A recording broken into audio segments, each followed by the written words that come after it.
The goal here was straightforward. Put Epstein behind bars. Being in the cell, qua the cell, was not the problem, right? Correct. What was the problem? Eating the almond joy bars.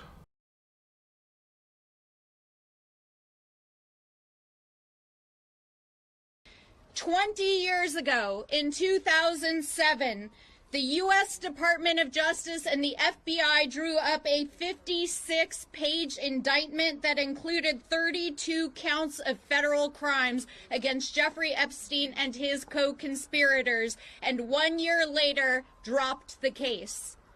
U.S. Attorney Alexander Acosta offered a non-prosecution agreement. Under the deal, Epstein pleaded guilty to a single state charge. He was sentenced to 18 months. He served 13 in the Palm Beach County Stockade on a work release program. He left jail 6 days a week, from 8 in the morning to 8 at night, driven by a private chauffeur in a limousine. Deputies were ordered to wear plain clothes and greet him as Mr. Epstein. He was taken to his Palm Beach mansion at least 9 times during his sentence.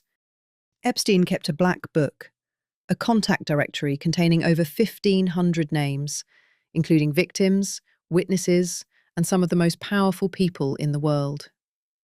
His butler, Alfredo Rodriguez, tried to sell it to the victims' attorneys for $50,000.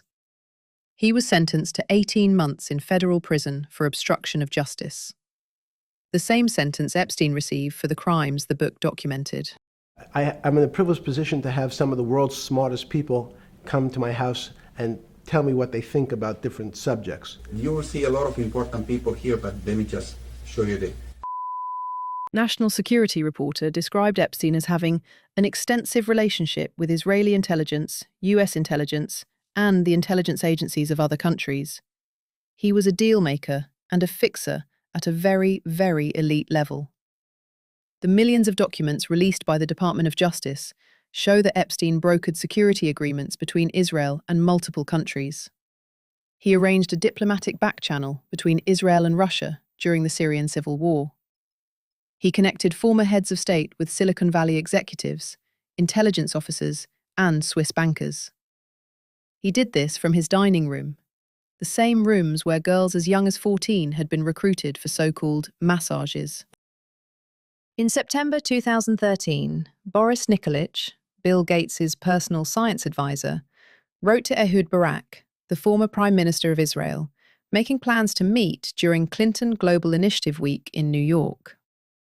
He wrote, "I look forward to seeing you, most likely at Jeffrey's. It is more interesting there than at CGI." Most political leaders don't come out of a background of finance. Most political leaders come out of a background of being popular. So in some of the countries, in some of the African countries, for example, they might have been a military person. They were a general. In some of the African countries, they might have been a disc jockey. Or in our country, they would have been an actor. The knowledge of money isn't, they don't have expertise, they have no degrees in finance. In 2002, Epstein traveled with President Bill Clinton on a private Boeing 727 through 5 African countries. JP Morgan's own attorneys later wrote that Epstein appeared to maintain relationships with a number of senior business executives and senior government officials globally. The question that follows Epstein through every document is, how was he earning from all of this? Is your money dirty money? If you live, I just asked a question. Is your money dirty money? No, it's not. So, in fact... Why is it not dirty money? Because I earned it. But you earned it... I earned it legally. We went back to this before. You earned it. You earned it advising the worst people in the world, right, that do enormous bad things, and just to make more money. Many rich and powerful people thought over the decades that they got away with this. They definitely did. You can see it in the emails. Ethics is always a complicated subject, but I can tell you that with the money I gave to help try to eradicate polio in Pakistan and India, instead of asking me whether that money should be given to these children for vaccines, I think you might want to ask their mothers who received the vaccine, who know their child now won't get polio, and ask them if Epstein should have helped these people.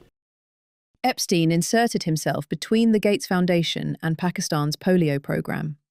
He controlled the money, $2.5 million in 2013, $5.5 million in 2014, and he controlled the access. In return, he received confidential military intelligence from Pakistan, including details about NATO operations that have never been publicly acknowledged. In an email to Boris Nikolic, Gates' science advisor, Epstein laid out a tax structure for the polio funding and wrote, "Everyone except the government wins." This was how Epstein earned. Not from a single client or a single deal, but from positioning himself at the center of every transaction. A $25 million contract with Rothschild's bank, investment stakes in Israeli intelligence-linked startups, a consulting pipeline through JP Morgan. Every introduction generated fees, access, or intelligence he could use in the next deal. It is very clear that his crimes included not just sex trafficking, but international money laundering, potential influence peddling of state secrets to foreign governments. We still don't understand the nature of his intelligence work, and it is not only a stain on the reputation of all world leaders that there are leaders that were in association with Epstein and his sexual crimes, but it's also a national security risk. In 2013, Putin invited Epstein to the St. Petersburg Economic Forum. Epstein declined and told the Secretary General of the Council of Europe, "You can tell Putin that you and I are close and that I advise Gates. This is confidential." Ehud Barak met Putin in late June.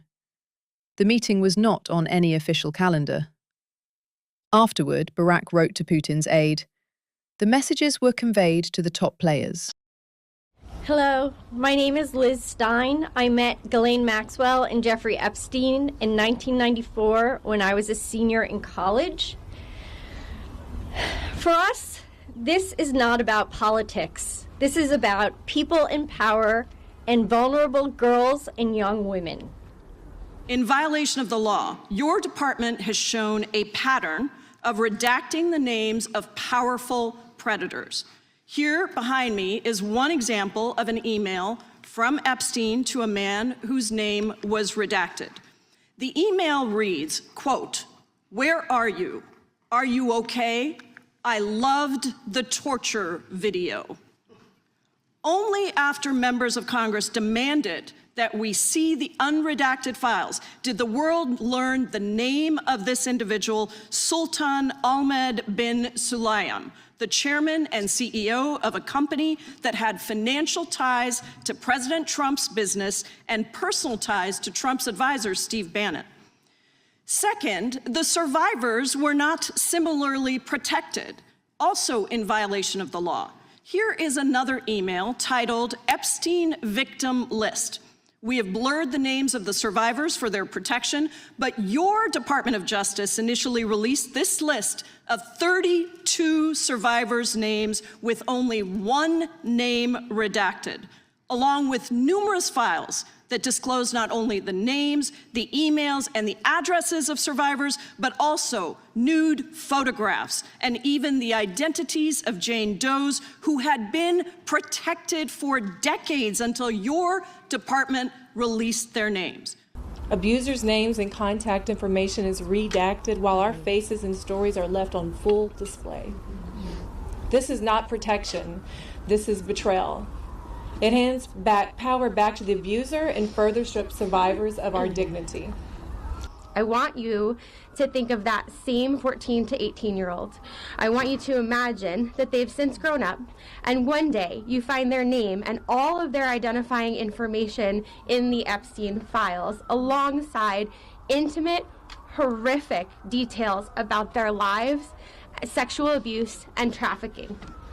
Yesterday, I spent several hours at the Department of Justice looking through the unredacted files and reading the absolutely horrific and depraved messages that went back and forth between rich and powerful people in every sphere of influence.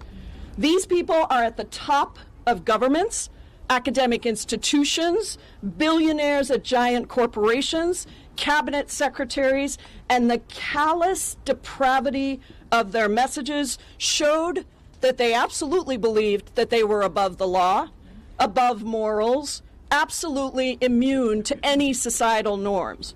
Do you think you're the devil himself? No, but I do have a good mirror. It's a serious question. Do you think you're the devil himself? I don't know. Why would you say that? Because you have all the attributes. You're incredibly smart. You remember, the devil is Was somebody the devil knows smart? The devil's brilliant. You read Milton's Paradise Lost. No, the devil scares me. Satan is the number 1 or 2 archangel, and the reason he goes to hell and leads the rebellion is because he can't be the top guy. And his thing is, I'd rather reign in hell than serve in heaven. I saw that in a movie once called American Dharma. I don't remember who said it. Okay, we have to go. Okay, good. Okay. On August 10th, 2019, Jeffrey Epstein was found dead in his cell at the Metropolitan Correctional Center in Manhattan. He was awaiting trial on federal sex trafficking charges. Both cameras outside his cell malfunctioned that night. Both guards assigned to check on him had fallen asleep and falsified records. The medical examiner ruled it a suicide. Epstein's own attorneys and members of his family disputed the finding. No independent investigation was conducted. America's system is a two-tiered system of justice. There's one for the rich and powerful, and there's one for the rest of us. And those days are over, and I want the rich and powerful, the princes, the princesses, the prime ministers, the former presidents to know your days are numbered.